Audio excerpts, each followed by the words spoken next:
Hello दोस्तों, आशा करता हूँ आप सब बढ़िया होंगे। कैसे हैं? तो आज इंग्लिश का क्लास 2 लेकर के आ चुके हैं। हमने कल एक क्लास बनाया था जिसमें हमने स्वरों के बारे में जाना था। स्वर कौन कौन से होते हैं और कैसे होते हैं, उन्हें कैसे बोलते हैं। यहाँ पर कुछ अक्षरों का उच्चारण और उनका लिखना बताया गया है। इसे पढ़ेंगे, लेकिन इससे पहले अगर वीडियो को लाइक नहीं किया है तो कर लीजिए। चैनल पर नए हो तो सब्सक्राइब कर लीजिए। चलिए देखते हैं क्या यहाँ पर बताया गया है। स्वर किसे कहते हैं, सबसे पहले ये जानेंगे। हमने कल बताया था स्वर वह शब्द होते हैं जिनका उच्चारण बिना किसी दूसरे अक्षर की सहायता से ही होता है। दूसरे अक्षर की सहायता से मतलब जिन अक्षरों को बोलने के लिए, उच्चारित करने के लिए किसी दूसरे अक्षर का सहारा नहीं लेना पड़ता है, उसे स्वर कहते हैं। ठीक है। इन मूल स्वरों के उच्चारण में जितना समय लगता है उसका परिणाम मात्रा कहलाता है। इस प्रकार हम ए, ई, आई, ओ, यू, जो हमारे ये 5 स्वर थे, हमने बताया था वोवेल्स, 5 हमारे वोवेल्स थे। ए, ई, आई, ओ, यू की गुणात्मक ध्वनि को लेकर शब्दों की रचना कर सकते हैं, निर्माण कर सकते हैं। बिना स्वर अक्षर के साथ लगाए कोई शब्द नहीं बनता। अगर हम किसी शब्द को लिखना चाहते हैं तो हम अगर स्वर लगाएंगे उसमें, तभी दूसरा कोई शब्द बनेगा, नहीं तो हम कोई शब्द नहीं बना पाएंगे बिना स्वर की सहायता के। शब्दों की रचना बताने से पहले अगले पाठ में दी गई अक्षरमाला हम अंग्रेजी में बता रहे हैं, जिसे समझ लेने के बाद विद्यार्थियों को शब्द बनाने में कोई कठिनाई नहीं होगी। हिंदी भाषा के समान अंग्रेजी भाषा में 12 खड़ी नहीं होती है। जैसे हिंदी भाषा में अंग्रेजी नहीं, हिंदी भाषा में 12 खड़ी होती है, वैसे अंग्रेजी में नहीं होती है। मगर समझाने के लिए हम हिंदी 12 खड़ी को अंग्रेजी अक्षरों से बता रहे हैं। अंग्रेजी में अक्षर की 2 श्रेणियां होती हैं, बड़े और छोटे अक्षर। बड़े अक्षरों को कैपिटल लेटर्स, जैसे यहाँ पर दिखाया गया है, बड़े अक्षरों को कैपिटल लेटर्स और छोटे अक्षरों को स्मॉल लेटर्स कहते हैं। छोटे अक्षरों को स्मॉल लेटर्स और कैपिटल लेटर्स बड़े अक्षरों को। याद रखिएगा ये बात याद रखिएगा कि कैपिटल लेटर्स बड़े अक्षरों को कहते हैं, स्मॉल लेटर्स छोटे अक्षरों को कहते हैं। कैपिटल लेटर्स का प्रयोग निम्न सूरतों में किया जा सकता है, जैसे यहाँ पर दे रखा है। पहला है किसी नाम, देश, मनुष्य के नाम तथा पहाड़ों, समुद्र, नदियों आदि के नाम का पहला अक्षर बड़ा बनेगा। और दूसरा है महीना, दिवस आदि के नाम का प्रथम अक्षर बड़ा बनेगा। तीसरा है किसी उदाहरण के वाक्य का प्रथम अक्षर बड़ा बनेगा। और चौथा है आई तथा विस्मय सूचक ध्वनि के रूप में ओ शब्द के रूप में प्रयुक्त किए जाते हैं। कविता की प्रत्येक पंक्ति का प्रथम अक्षर शब्दों के संक्षिप्त रूप में अक्षर विशेष वस्तु निर्देशित करने वाले शब्दों के प्रथम अक्षर बड़े बनाए जाते हैं। समझ लिया कहाँ पर बड़ा अक्षर बनाया जाएगा और कहाँ पर छोटा। जहाँ पर कोई किसी का नाम या वस्तु का नाम या पहाड़ों, नदियों, समुद्र का नाम लिखेंगे तो बड़ा अक्षर बनाएंगे। अब इसके बाद देखेंगे हम कि हिंदी वर्णमाला के अनुसार अंग्रेजी वर्णमाला हम कैसे बना सकते हैं। तो हम आ चुके हैं हिंदी वर्णमाला के अनुसार अंग्रेजी वर्णमाला हम बनाने के लिए। लेकिन इससे पहले अगर आपने दोस्तों के पास शेयर नहीं किया है तो कर लीजिए वीडियो को, ताकि सभी लोग इंग्लिश सीख सकें।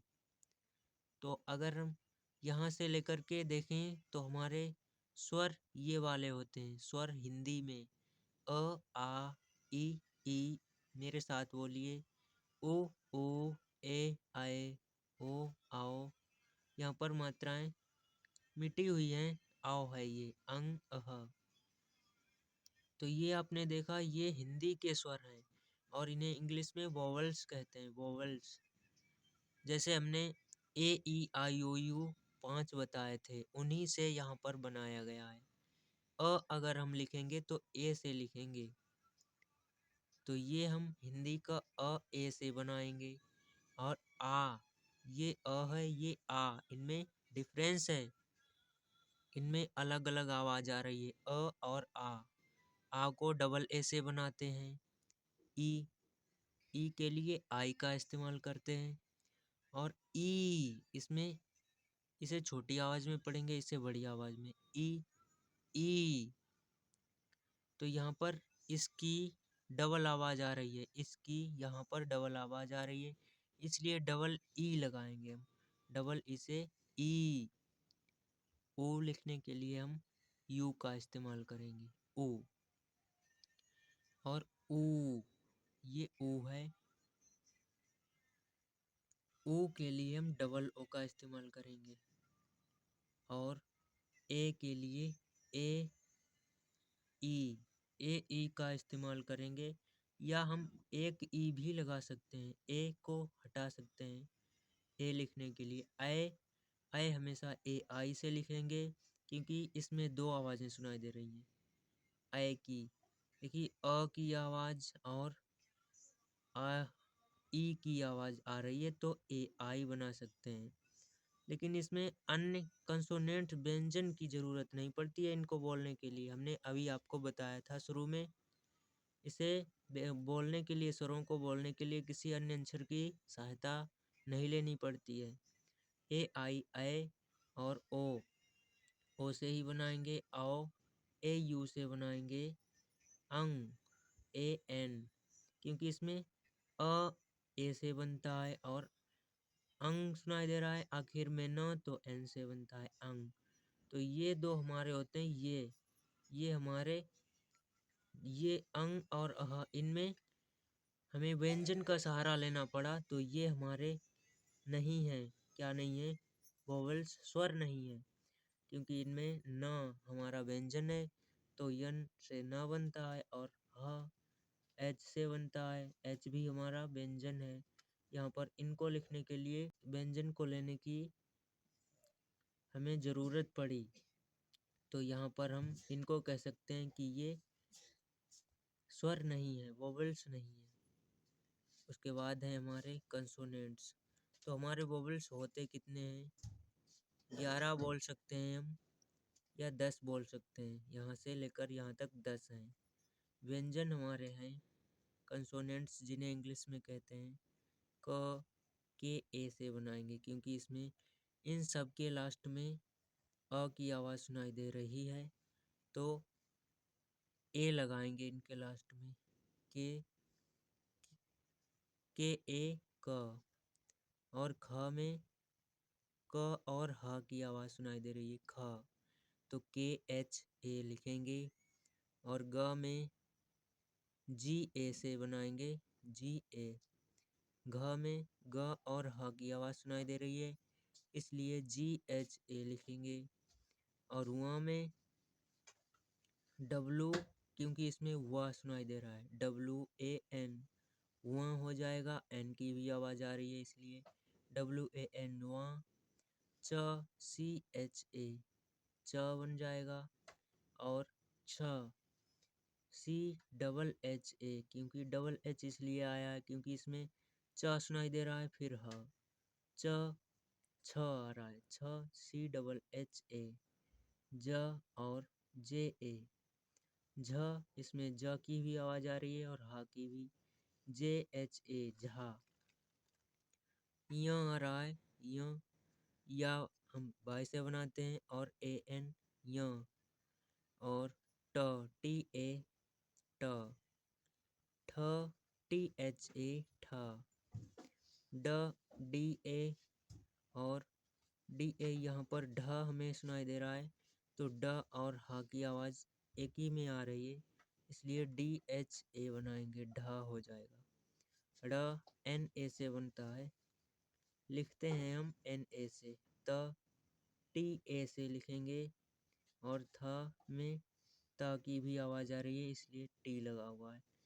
टी एच ए था, द डी ए, और यहाँ पे थ ध है डी एच ए, क्योंकि इसमें द की भी आवाज़ और ह की भी आवाज़ आ रही है। डी एच ए ये ध हो जाएगा, और न एन ए ये न, और प पी ए, और प और फ में, इसमें फ में प और ह की आवाज़ आ रही है, इसलिए पी एच ए लिखेंगे फ।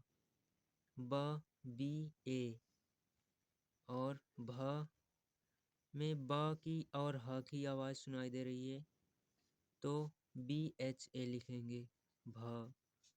एम ए से म बनेगा। य वाई ए, और र आर ए। ल एल ए, और व वी ए। और ये श है, ये इन दोनों की आवाज़ प्रोनाउंस इनको एक ही जैसा करेंगे, श, और इसको एस एच ए से लिखते हैं, इसे भी एस एच ए से लिखेंगे श, और इसे स पढ़ते हैं, एस ए से लिखेंगे इसे, ह एच ए से, और इसमें छ। ये इन तीन अक्षरों को बोलने के लिए हमें अन्य दो दो व्यंजनों का सहारा लेना पड़ा, सहायता लेनी पड़ी, तब ये बने। इसमें श सुनाई दे रहा है, तो यहाँ पर क्या क्या आंसर सुनाई दे रहा है? श बोलने के लिए क भी आवाज़ आ रही है, छ, तो के लिखा है, यहाँ पर क की आवाज़ सुनाई दे रही है, और ये वाला स सुनाई दे रहा है, तो एस एच ए, तो हो जाएगा के एस एच ए श। और यहाँ पर त्र बोलने के लिए हमें त और र की सहायता लेनी पड़ी, तो टी आर ए त्र। और यहाँ पर ज्ञ बोलने के लिए ग और य की लेनी पड़ी सहायता, तो जी वाई ए ज्ञ हो जाएगा। ठीक है, इतना समझ में आ गया? तो ये थे हमारे कुछ हिंदी वर्णमाला के अनुसार अंग्रेजी वर्णमाला के आंसर। अंग्रेजी वर्णमाला हमने ये आपको समझा दिया। अगर आपको समझ में आया है तो प्लीज़ वीडियो को लाइक कीजिएगा, दोस्तों के पास शेयर करिएगा, और मिलते हैं ऐसे ही नेक्स्ट वीडियो के साथ। सभी वीडियोज़ को पूरा वॉच कीजिएगा ताकि आपको सही से समझ में आ जाए, और एक कमेंट ज़रूर कर दीजिएगा।